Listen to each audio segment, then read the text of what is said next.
बार्शी तालुक्यातील शेतकऱ्यांसाठी आमदार राजेंद्र राऊत हे मुंबईला जाणार आहेत. पहा सविस्तर.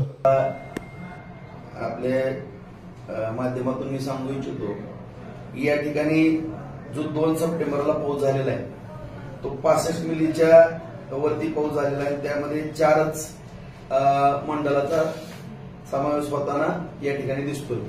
परंतु शासनाचा जो निकष होता की रोज 10 मिली अशा पद्धतीने 5 दिवस जर पाऊस पडला तर 50 मिली धरण्यात यावं. परंतु जे काही उर्वरित मंडळ आहे त्या मंडळामध्ये कधी जास्त पाऊस झालाय, कधी 5 दिवसामध्ये कमी झालेला आहे. त्याच्यामुळं यामध्ये विसंगती दिसून येते. तरी देखील या ठिकाणी आपण गेल्या वेळेस सुद्धा सततचा पाऊस याचा निकष त्या ठिकाणी लावून संपूर्ण तालुक्यातील शेतकरी बांधवांना मदत करण्याचा प्रयत्न केला. ती मदतही त्या ठिकाणी झालेली आहे. आणि अशाच पद्धतीनं जे आज आपण आपले 10 मंडळ आहेत, गेल्या वेळेस 11 मंडळ होते, परंतु एका मंडळामध्ये आपलं पर्जन्यमापन त्या ठिकाणी नाही, ती बसल पुढे भविष्यामध्ये. परंतु 10 मंडळ जी आहेत त्यामध्ये मग बार्शी, आगळगाव, वैराग, पुढे तुम्हाला गोडगाव, पांगरी, पानगाव, नारी, सुरडी, खांडवी यामध्ये 65 मिलीच्या वरती जो पाऊस पडलेला तो आगळगावमध्ये, पांगरीमध्ये, नारीमध्ये आणि सुरडीमध्ये.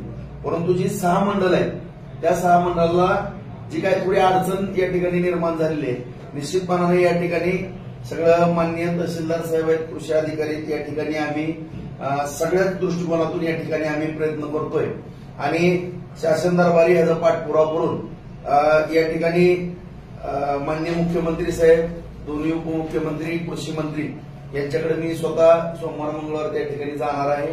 आणि हा जो वस्तुस्थिती आहे ही सगळी वस्तुस्थिती, कारण या ठिकाणी बार्शीमध्ये 5 दिवसामध्ये 86 मिली पाऊस झालेला आहे, आगळगावमध्ये 111 मिली झालेला आहे, वैरागमध्ये 123 मिली झालेला आहे, उकडे तुम्हाला 100 मिली झालेला आहे, गोडगावला 73 मिली झालेला आहे, पांगरीला 83 मिली झालेला आहे, पानगाव 75 मिली, नारी 111 मिली, सुरडी 163 मिली आणि खांडवी 113 मिली.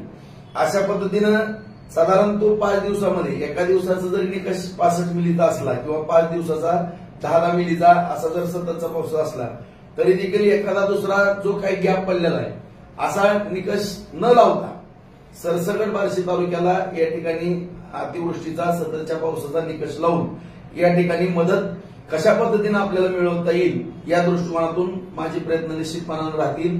आणि मी या ठिकाणी एक सर्व शेतकरी बांधवांना नम्रपणे सांगू इच्छितो की थोडं आपण सर्वांनी नुकसान तर झालेलं आहे, वस्तुस्थिती आहे या ठिकाणी, आणि ही वस्तुस्थिती जरी असली तरी काही जे शासन निर्णय त्यामध्ये आपल्याला थोडे बदल करणं सुद्धा आवश्यक आहे. आणि त्या दृष्टिकोनातून सोमवार मंगळवार मी स्वतः मुंबईला जाऊन त्या ठिकाणी पाठपुरावा करून यामध्ये सरसकट संपूर्ण शेतकरी बांधवांना कशा पद्धतीने मदत करता येईल त्या दृष्टिकोनातून प्रयत्न करणार आहे.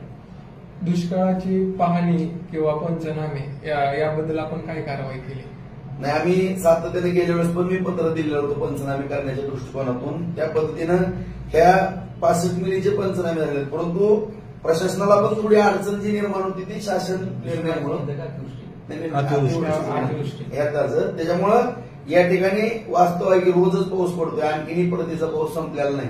पुढे आणखीन भविष्यात काय होणार आहे ह्याची पण आपल्याला कल्पना नाही. शेवटी निसर्ग आहे आणि त्यामुळं हे जे नुकसान झालेलं आहे या बाबतीमध्ये आपण सगळ्यांनाच कशी मदत मिळेल त्या दृष्टिकोनातून प्रयत्न निश्चितपणे करणार आहोत.